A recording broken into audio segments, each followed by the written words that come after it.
સુરતના હજીરા રોરો ફેરી વિસ્તાર અને તેની આસપાસના દરિયાકાંઠાના ગામોમાં મરીન ટાસ્ક ફોર્સ દ્વારા વ્યાપક કોસ્ટલ પેટ્રોલિંગ કરવામાં આવ્યું હતું.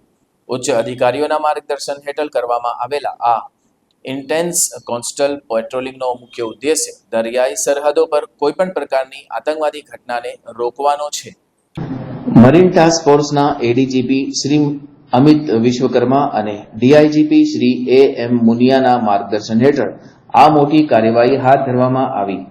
આ સમગ્ર ઓપરેશનનું નેતૃત્વ મરીન ટાસ્ક ફોર્સ હજીરાના પોલીસ અધિક્ષક અને marine sector commander Shri S J. પરમારે સંભાળ્યું હતું.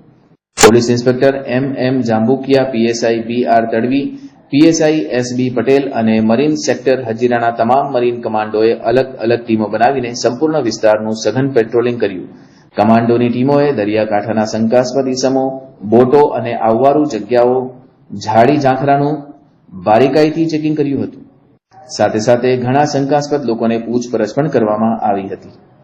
આ અભિયાનની સૌથી ખાસ વાત એ રહી કે તમામ ઉચ્ચ કક્ષાના પોલીસ અધિકારીઓએ પોતે ફૂટ પેટ્રોલિંગ કરીને સુરક્ષા વ્યવસ્થાને મજબૂત બનાવી અધિકારીઓનું પગપાળા પેટ્રોલિંગ વિસ્તારમાં સુરક્ષાનો સંદેશ આપ્યો હતો.